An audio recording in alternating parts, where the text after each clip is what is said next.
Western education of theory has made degree holders, master's holders, led African nations poor and backward because they believe in sitting in the offices with air conditions, playing golf when they sit on the chairs. They clearly show how lazy and useless they are. Because that's not African. You cannot sit in front of people and you cross-lay, you want to show that you are educated by putting the legs like this. No. We are Africans with cultures and traditions, rich ones. Well, we'll start mindset change number 1. Malawi must adopt practical education from creche, primary, secondary to tertiary level so that degree holders must be bricklayers, builders, carpenters, engineers, blacksmiths, tailors. We need educated men and women that will do practical work, not sitting in the office studying a computer machine made by European or Chinese. If we are educated, we must make our own computers. If we are educated, we must make our own machinery. The chairs that we sit in the office, we must make them ourselves, not import them from somewhere.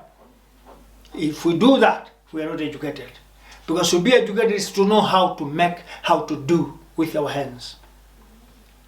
COVID-19 has devastated the world as prices of commodities increase with higher percentage.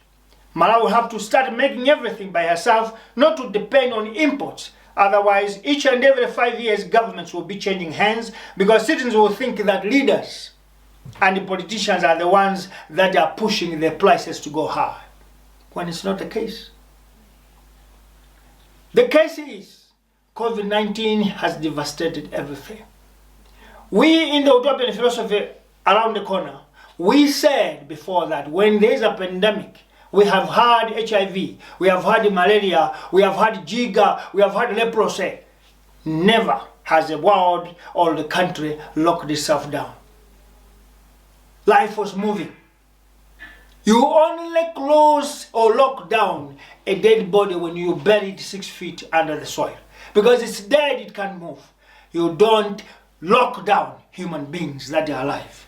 That was wrong. Today, the consequences are here. Skyrocketing of prices.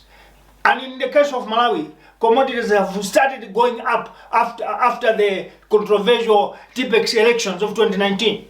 Because that is where the country went on standstill. So from there, production stopped and then prices went up. Today, when COVID came, it's adding more insult and injury to the already burning temper. So the fuel that has been added today has devastated lives in our country. Lockdowns was the greatest mistake the world made.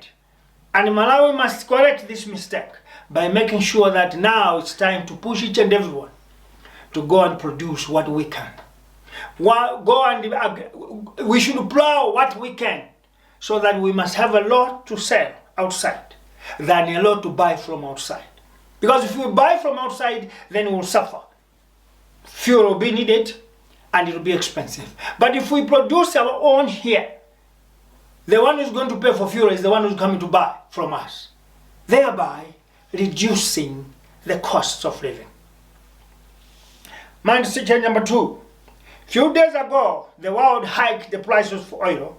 First and third world countries alike have hiked fuel prices in an attempt to influence governance crisis, whereby poor nations such as Malawi will be pushed to devalue its currencies by World Bank and IMF and some powerful nations whose economies cannot fall down even if COVID-19 stays for 5 years. Why? Because they already built up their economies. They have got a strong economy. Even if 5 years things cannot move, they will still earn. But Malawi and their poor countries, what are we going to do? All these are intentionally happening to influence what they call New World Order, where poor nations will not be allowed to take decisions on their own without the world order intervening. I'm just biting your ears. Malawi as a country that is already wounded by escalating commodity prices is going to deadly suffer with these fuel hikes. The world is contemplating pinning poor nations so that citizens must revolt against their governments. African governments, particularly Malawi, must civically educate her people to know that the hikes of fuel are nothing to do with government policies. Instead, it is an international crisis that has gripped the entire world, those that will survive will do so because of their strong economies. But not countries like Malawi will not survive. There is need for what we call Plan B. Mindset change number 3. Malawi government must launch a campaign in all government offices to see to it that taxpayer Kwacha and Tambala are economically used and for purposes of great need. Perhaps government officials must consider taking out 15 to 20% of their salaries, allowances, and subsidize on fuel. Malawians are already crying over rising costs and high cost of life already. Minibus owners have raised their bus and transport fares even before government approves. This tells that life will be so hard and impossible to all citizens. Government must lead by example, that the president, the vice president, ministers, principal secretaries, members of parliament must cut their pecks by 10 to 15% so that the money must be used to subsidize on fuel and commodity prices. This is the only way poor and ordinary citizens will understand that government is concerned too. One will ask, is this mindset change? Yes, of course. As the president, vice president, ministers, and members of parliament consider cutting their pecks, this is what we call mindset change already. Solutions are within us. We cannot find solutions from outside. We have to find solutions from within. That's mindset change number 1. Mindset change number 4. As for citizens, we ourselves, we should not go on the rampage with these fuel hikes. Instead, we must unite, come together, and accept the consequences of COVID-19, that this is just the beginning.